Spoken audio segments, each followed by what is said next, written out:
namoonni tokko tokko immoo maaf soomtaa Kiristoos si soomeeraadha. Erga Kiristoos si soomee Kiristoos si du'eera hunduu tureeti.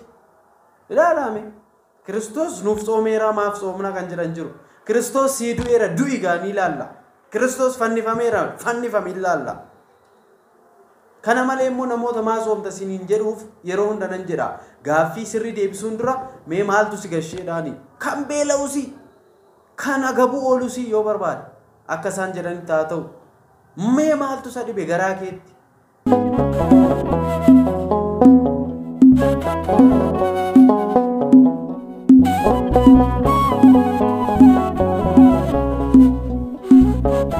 Maqaa kan ilmaa kan hafuura qulqulluu waaqayyo tokkoon ameen.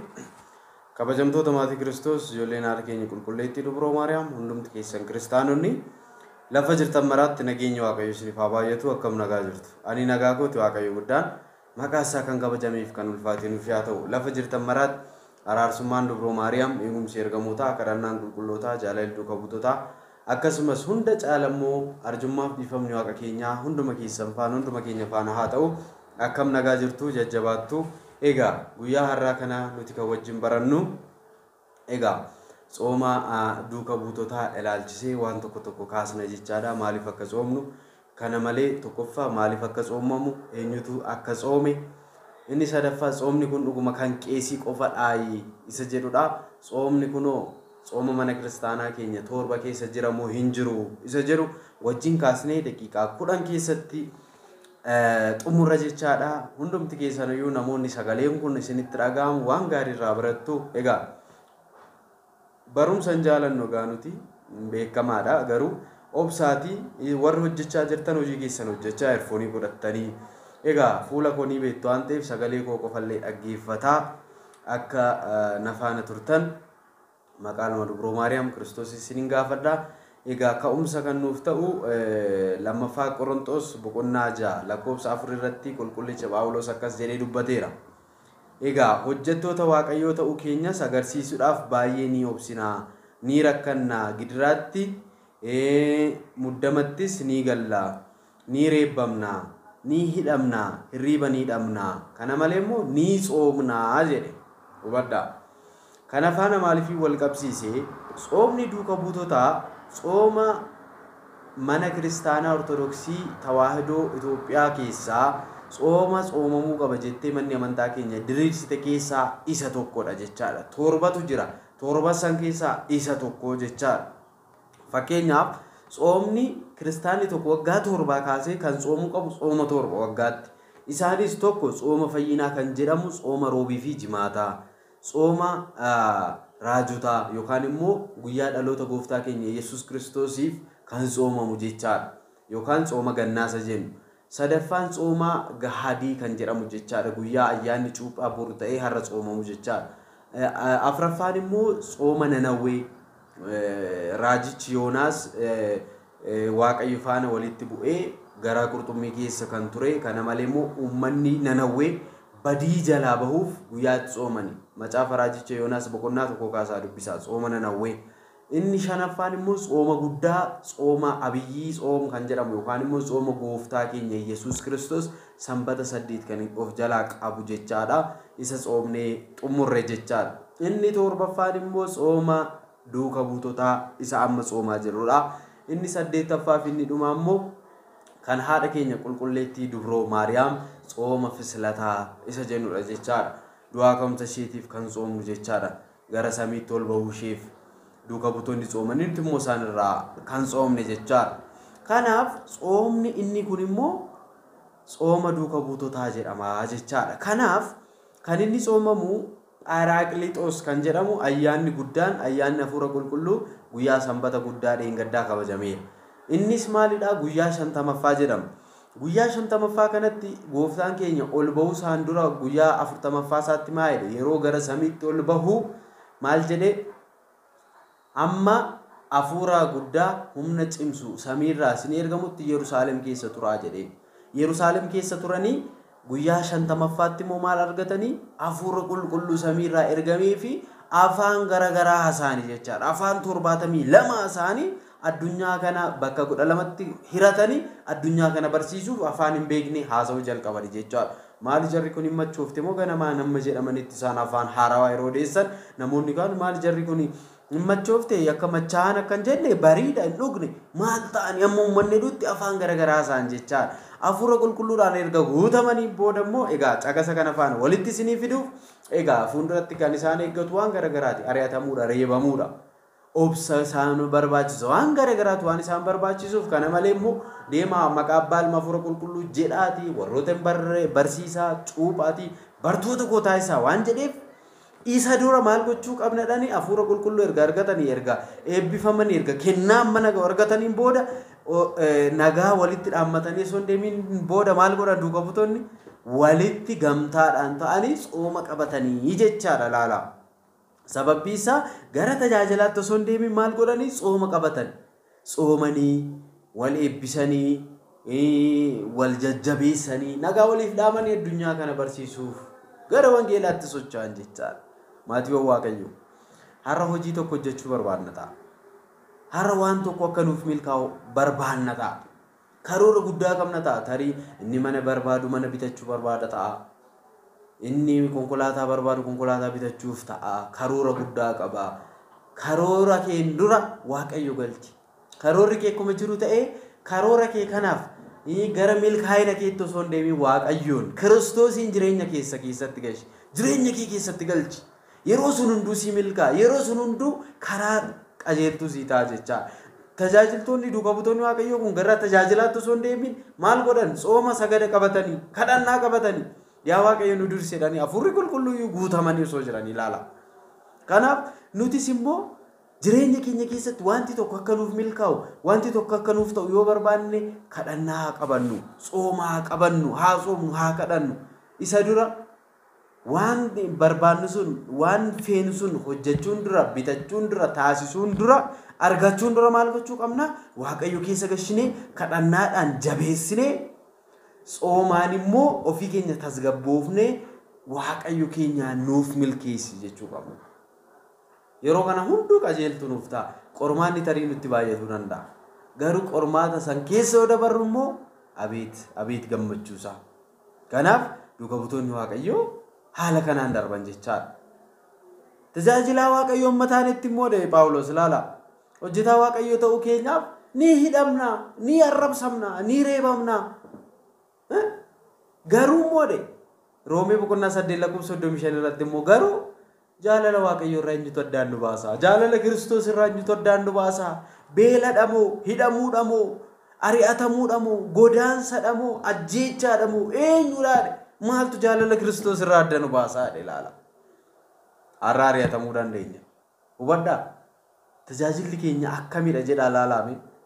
Keessattuu tajaajila keenya keessatti arrabsamuutu jira, ari'atamuutu jira, tuffatamuutu jira, ijaan taaneen ilaalamuutu jira. Waaqayyo immoo hunda nurra dabarsee kabajaan fuuldura isaa nu dhaaba jechaadha. Waaqayyoof haa amanamu. Maatiiwwan Waaqayyoo. Hubadhaa. Baroota garaagaraa keessatti kakuu moofaa keessatti illee yoo laalle tsoomaaf sagada malee namni tokko kabajatti hin baane. Fakkeenyaaf Musee fudhadhaa. Museen tulluu Siinaa gubbaa irratti halkan 40 guyyaa 40 tsoome. Maal argatee jettanuu? Tsillaatii Waaqayyoo.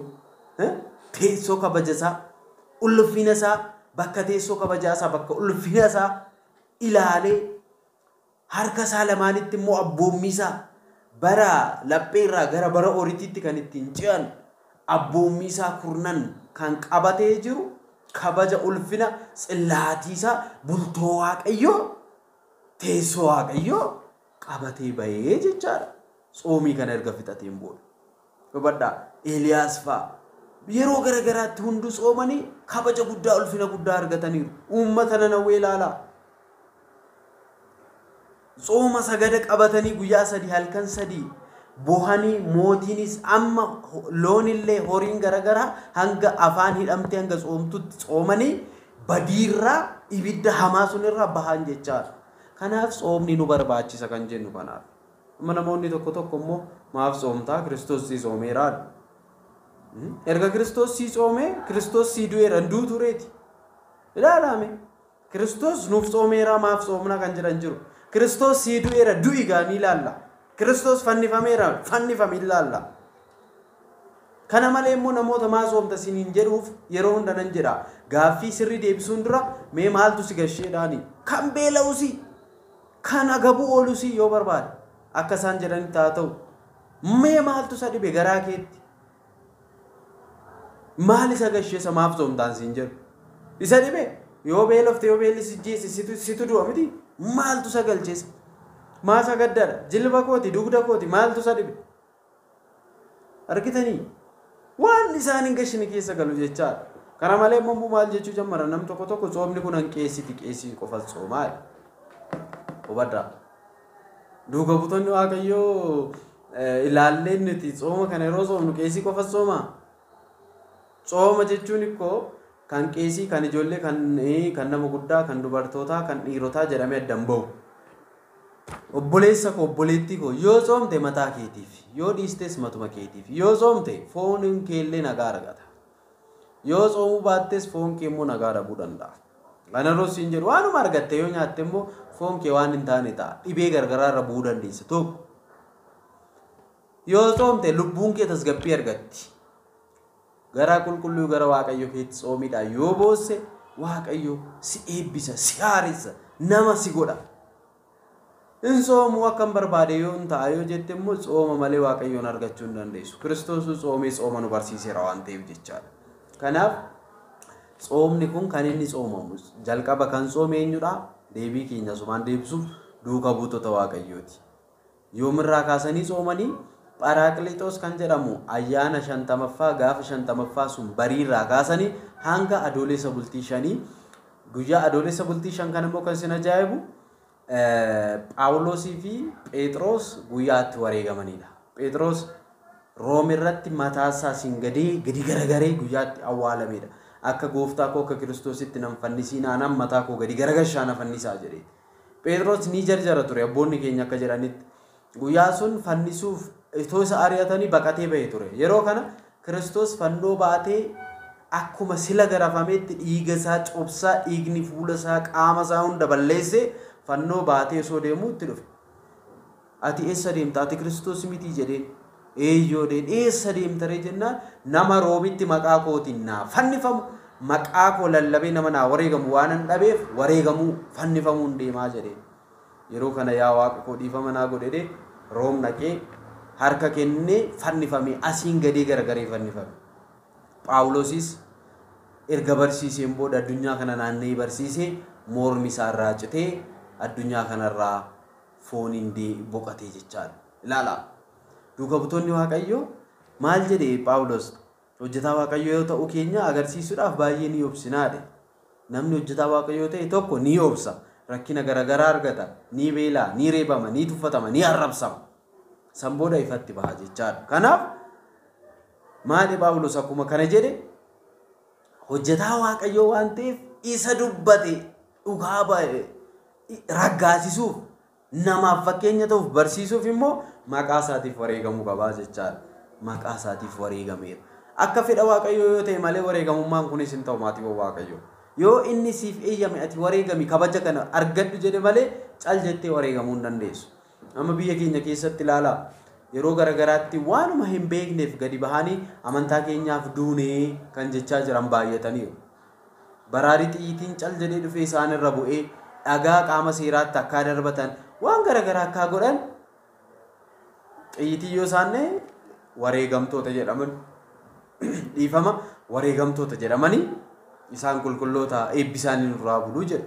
Phaawulos fa'aa garuu mootota fuulduratti Kiristoosiin lallabanii wattaaddaroota isaaniitiin garafamanii rukkutamanii morma isaanii Kiristoos jechaa Kiristoos waaqadha dhugaadha karaadha nageenya isa malee fayyinni hin jiru kan isatti amane ni fayya kan isatti namanni garuu itti murtaaha inni dubroo maarameerraa kan dhalate qulqulleettiirraa kan dhalate samiirraa gadi bu'ee kan dhalate anaafisniif jecha kan fannifame Yordaanositti cuuphamee cuuphaa kan nu barsiise bilisa kan nu baase boojii seexanaa jalaa bilisa kan nu baase ilmi dubroo maariyaam Kiristoos ilmi Waaqayyoo waaqadha jedhanii dhugaa bahaa wareegamanii jechaadha malee cal jedhanii dhagaa darbachaa miti. Kanaafiyyuu egaa tsooma kana kan tsoomnu egaa hunduma keenya malee tsoomni kun kan qeessotaas miti. Tsoomni kun egaa tsooma mana kiristaanaa keenya keessaa isa tokkodha. Kan tsoomamu immoo gaafa Pharaaklixoosii yookaan ayyaana 50ffaa bariidhaa kaasee hanga gaafa bultii 5 ji'a 11ffaa yookaan haamlee bultii 5 yookaan immoo afaan Oromoodhaan adoolessa bultii 5ttidha jechaadha. Kanaaf egaa duuka buutonni tsoomanii nutis immoo isaan irraa fudhanne egaa dhimmi keenya akka nuuf milkaa'u waan barbaannu akka nuuf ta'u osoo gara tajaajilaatti hin seeniin osoo gara galma keenya barbaannu sun hin seeniin Waaqayyoon dursinee kadhannee tsoomnee waan sun akka nuuf milkaa'uuf maal goona jalqaba tsoomnaa jechaadha maatii Waaqayyoo. Egaa haga ammaatti baranneerra kan nu barsiise kan nu gorse maqaan ilma dubroo Maariyaam Kiristoos haa kabajamu. Dhufaatii lammaffaa isaatti mirga isaa nu haa dhaabu. Tsoomnee tsooma keenya xumurree nagaan eebba akka argannu fedhaa fayyama isaa nuuf haa ta'u. Irra deebiidhaan araarsummaan dubroo Maariyaam eegumsi ergamootaa kadhannaan qulqullootaa jaalalli duuka buutotaa hunduma keessan hunduma keenya faana haa ta'u. Nagaa ta'a kabajamaa galanni Waaqayyoo.